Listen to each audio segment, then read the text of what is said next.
Trez.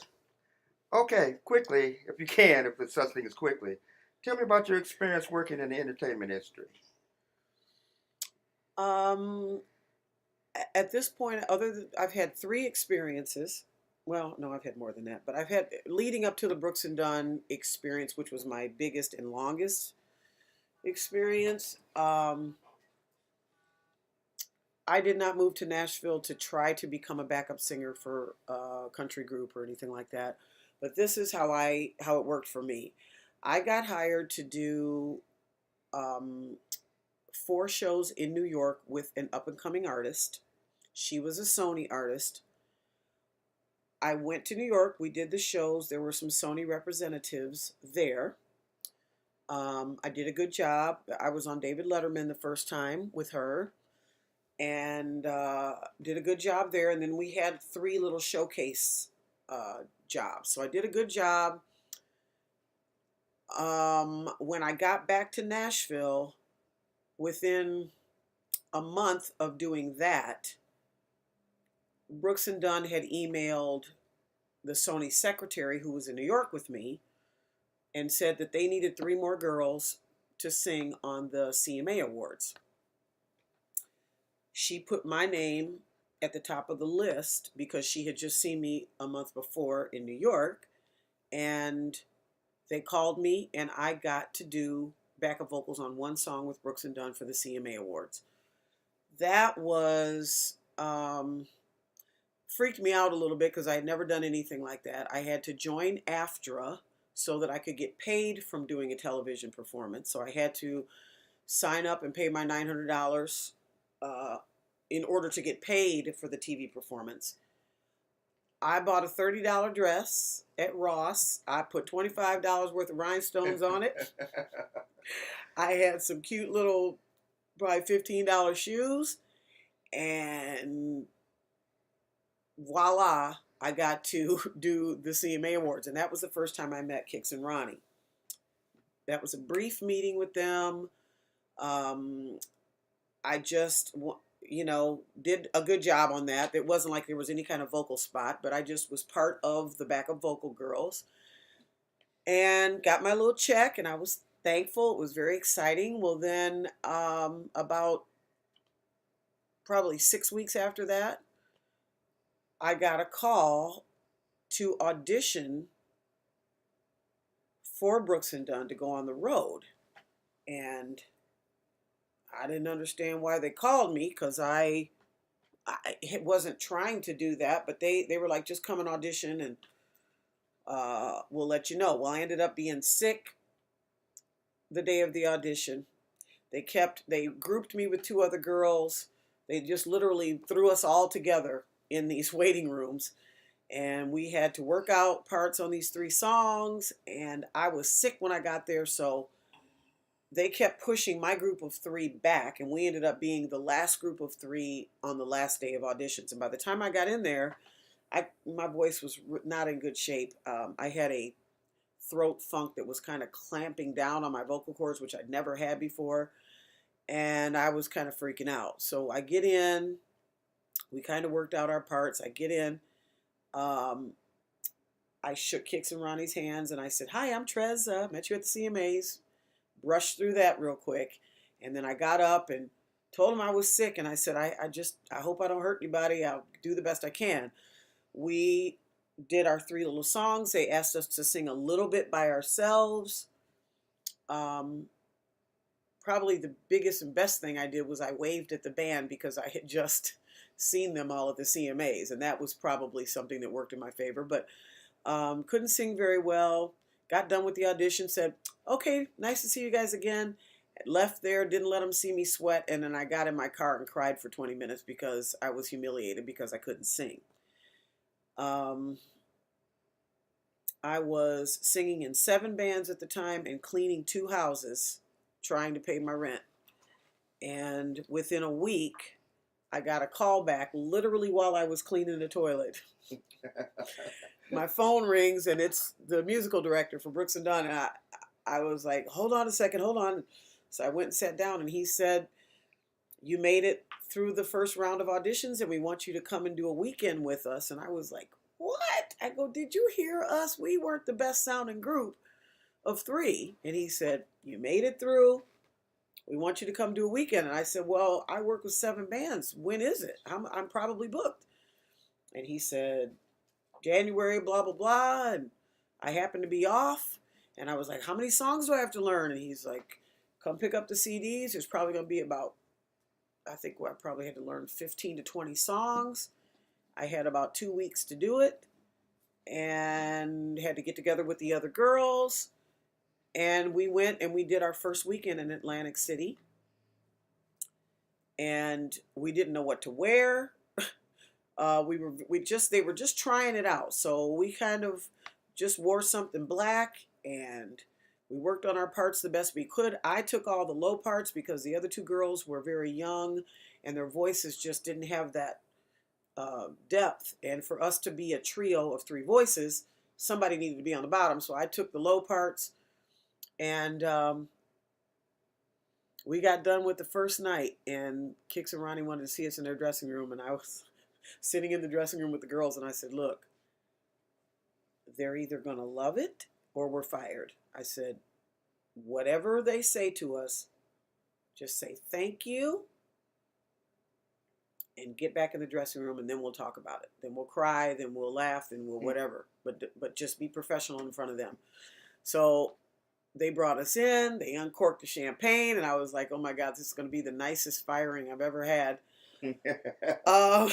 And I just thought, I was just trying to keep my eyebrows up, keep your eyebrows up, keep your eyebrows up, you know. And we toasted, and they said, basically, we love it. And I couldn't believe it.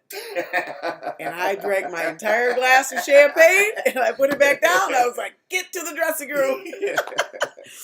So I don't know how that all happened, but, you know, any job I got, I try to take it seriously and handle it as a professional because you never know who's listening. You never know who's watching. And all you really have to represent yourself is what you're doing in that moment and your reputation. So I was just thankful that I was professional enough to do the best I could in New York with the previous artist, and then also step up to the plate and do what I needed to do for the Brooks and Dunn camp. So that was awesome. And, you know, it was a lot of work.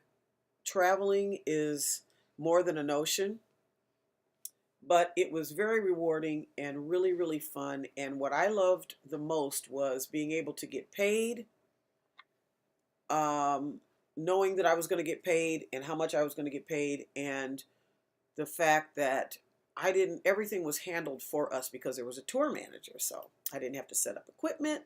I didn't have to drive. I didn't have to cook. I didn't have to do any dishes. That part of it was fantastic, and I miss it.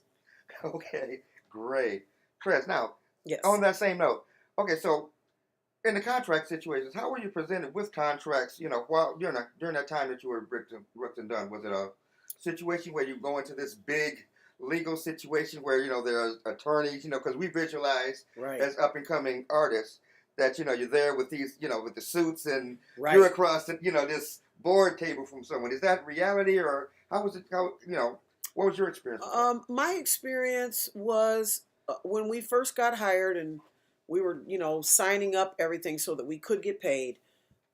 Shortly thereafter, their management called and we had a meeting with the girls, and we signed a contract, basically that we would honor the dates, that we would, the most important thing was that we would only speak nice things of our bosses, which was easy because they were awesome, and just kind of a cloak of agreement. It wasn't a big lawyered thing. It was just, you know, name, address, social, bank account, and then here's these few little things, areas that we want you to be appropriate with. So we want you to read over this contract and sign it. And it was pretty easy. I was thankful. The only other negotiation really that I had to do was initially we got paid per show, meaning when we were off in January, February, and March, which was most years, we didn't get any money. We only got paid when we worked. Well, what I asked for was, and this was pretty easy as well. I went into our accountant's office and I said, look, is there a way that I can get paid biweekly? I don't care if it's $32, but can you take whatever we make through the year and break it down so that I can get some money every 2 weeks, because I can't go from a large check to nothing for 3 months. I've never worked like that because I've been fortunate enough to work steadily. So that was something that I had to go in and talk to the accountant about, but it worked out very well. They were happy to do that. That was a great idea. That was a great Yeah, it really was negotiation a blessing. tactic to actually have it broken down into bi-weekly rather than Yes. presented with a lump sum and then, Yes. drought, feast or famine. Right. So you deterred that feast or famine Yes. for the artist. Yes. Great. And lastly, you pretty much covered this in the beginning. Okay. All right. But for all of us newbies, everybody that's aspiring to do this, Okay. what tips for success would you have for succeeding in this industry? Okay.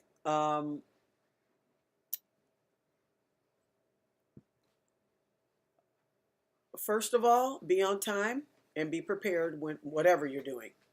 Rehearsals, gigs, photo shoots, be prepared and be on time. Let me give you an example real quick, because I didn't know this because I was a newbie. We were doing we did a morning show in New York. Good Morning America, or one of them. And very early lobby call was like 4 in the morning or whatever. And we were up on the Time Warner building. And what they did was, I got my makeup on, hair, basic outfit. They ran us out onto the stage. We did a sound check. They checked the cameras and everything. And kicked around and go, well, are we all ready? Ready to go? Ready to go? And they taped it. And I didn't have certain things in place that I needed to have in place. I was almost ready, but I wasn't totally ready. Bad decision on my part. So musically, I was prepared, but I didn't have everything together in my look. Even if you have to bring it with you and throw it in the back while you're doing a sound check, have your stuff on you. Grab a big bag and put it all in the bag. So if you need 1 minute to turn around and freshen up your makeup, or throw on a shirt, or put a belt on, or whatever, have it with you. Ooh, that was horrifying. I was not happy about that. Gives me anxiety talking about it. So be on time. Part of the reason why I believe I got this gig was, I had experience. But the reason why I kept the gig, I believe, was because in the big world, they want people that can get along. Divas and egomaniacs really don't have a place if you want to work. So, especially on a bus tour situation, you're riding a bus with probably 6, 7, 8, 9 other people. If you can't get along, or you're high maintenance, or you've got a lot of needs, you probably won't last too long, because it's not just about you, and you've got to get along with everybody in the band. You have to be able to take criticism, direction, suggestions, and keep your little world in your bunk, in your suitcases, and you have to be considerate of the people that you're traveling with. That's a huge tip right there. Also, I will say,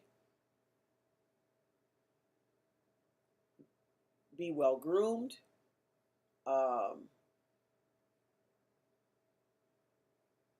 I believe you should be part of the team and not just be a separate entity. Now, I know a lot of people don't think this way. There's a lot of cutthroat things that go on in the industry. But for example, I was hired with 2 other girls.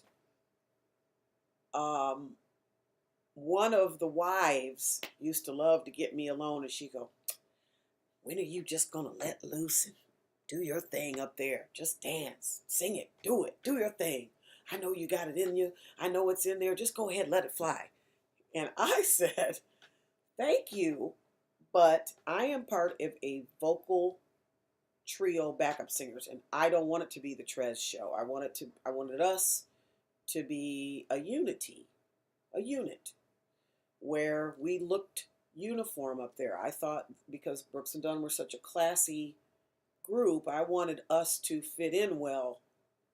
It wasn't the Trez Gregory show. Sure, I've had a lot of stage experience, and I could have just, you know, used all my energy to how am I going to upstage the girl on my left and the girl on my right. I didn't. No, waste of energy. I wanted us to be a unit because I wanted us to look good for them because it was about them. And I believe that attitude is what helped me keep my job. And I directly went to my bosses and said, look, I have been on stage a lot, and I basically get to this level of my own performance, and I kind of get in a zone. And if I'm ever doing too much, or you feel like I'm distracting from what you guys are doing, please tell me. I'll tone it down, no problem, won't hurt my feelings. Just let me know so that I know that I'm doing too much, because I get in a zone and I'm dancing, having fun, And they never said we kept you because of that. But if I would have done the opposite, I probably would have lost my job. Because I was told in the very beginning, this job is not about you. This job is about Brooks and Dunn. Kix and Ronnie are the stars. You guys are riding the train. I believe that to be a very true statement. And as soon as you think that you're bigger than the artist you're working for, you might as well start numbering your days, because it's not about you. We are hired people to support the headline, the stars. We are support. So that's the way I looked at it. And that's how I wanted everything to be. My performance, my look, my attitude on and off the stage, on the bus, after the gigs, at catering, at sound check. I just wanted to stay kind of under the radar and get along with everybody.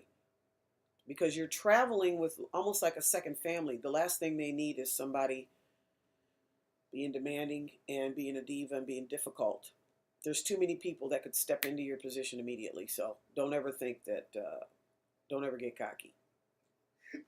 Thank you, Trez. You're welcome. Those are some pearls of wisdom. Mm-hmm.